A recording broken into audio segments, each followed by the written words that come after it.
It really saved my life, like for real. I was in a bad place, contemplated suicide, and this helped me so much. And I would love kids to know they should give it a shot. The why has been extremely important in my life because for the past 30 years I've been a member. So there was a point in my life where things were heavy for me.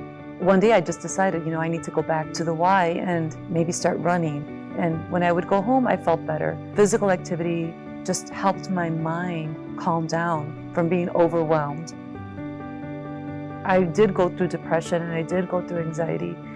And just like, I don't want to try anything, I'm afraid of everything. Of course, I never verbalized my fears, but I decided one day I'm going to start running. When I first signed up for a marathon, I signed up because I decided that I needed a schedule, like a training program, because I needed to prove to myself that I was capable of following through and reaching a goal.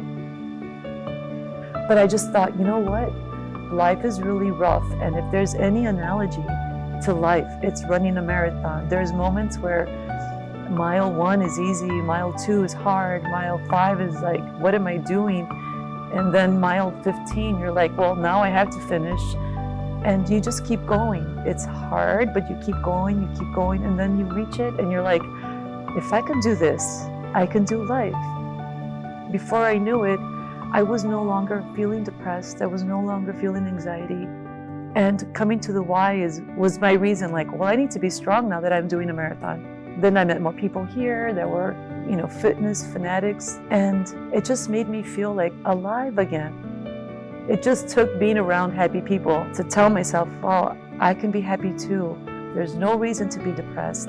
There's no reason to feel anxiety. There's no reason to be afraid of trying a class. And there's no reason to be embarrassed of not knowing. There's no favoritism. I mean, no one gets ignored. It's amazing because, in the real world, you see stuff like that. You walk into places and you're new and you can feel that vibe. Here, you don't do that. No one does that here, which I love. They become like family. They're friendly. They're a diverse group, like every nationality you can think of, every age group. And no one sees that. We just are all focused on what we're doing. Exercise is important in my life. It really helps. It's almost like feeding my brain. I could feel completely drained and just down, and it's because of my thoughts. They're so heavy, so awful, and you just can't get out of that. Working out and just exerting yourself to the fullest, or learning a new activity like learning swimming or learning powerlifting. Your mind gets a break from your thoughts because it's focused on your muscles, that you go home and you're like, oh my gosh, I'm good. I personally feel that every workout routine that we do, or everything that we do when it comes to our physical fitness, it all starts with our brain. If your brain is trying to drag you down to some place dark, exercising will really pull you out of it. If you create a routine and then you come here and everyone's like so friendly, it doesn't matter what's going on outside. Everybody comes here, even my daughters. When I had my daughters, I was still in the process of pulling myself out. I was still very weak-minded, very vulnerable. Like I was very broken, Raising them, going through my mental breakdowns and just not wanting them to see mom being upset or crying. I enrolled them in swimming classes, and while they would do their class and I would watch them. When their class was over, I would take my class and they would watch me. And we kind of grew up together, watching each other learn something new and learn a new activity.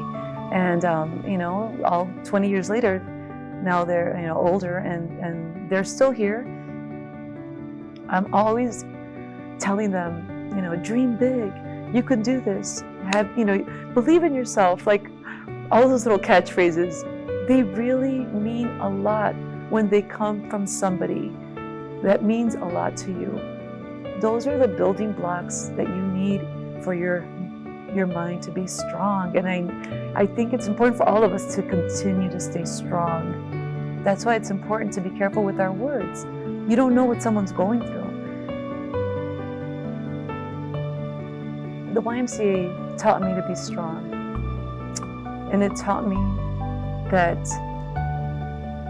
group activity is rewarding because you see yourself teaching someone. And with my daughters, they got a kick out of showing their mom, like, oh, she's an adult, she should know how to do this, or she's always teaching us, and no, we're teaching her. So it boosts their self-esteem, like, wow, I can actually teach somebody, and I'm watching her learn. So we do that for each other, and you do that with group exercise as well, with all the classes. You gain this camaraderie and trusting people, and just, you walk out of here so happy. Like, again, for me, it was never about physical activity. It was more mental strength. And when you see someone taking your advice or like learning something that you were able to help them, it just helps you grow and expand, and you evolve and you flourish.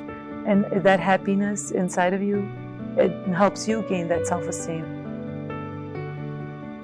The YMCA gave me, for 30 years, without me even knowing, without anybody at the Y knowing, they just built me up.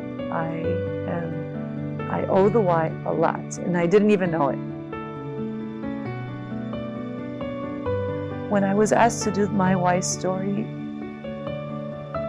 I was stopped in my tracks because I thought, wow, I started coming here, and I was, if anybody was able to see deep inside me, I was very, I was in a bad place, and that's no longer the case.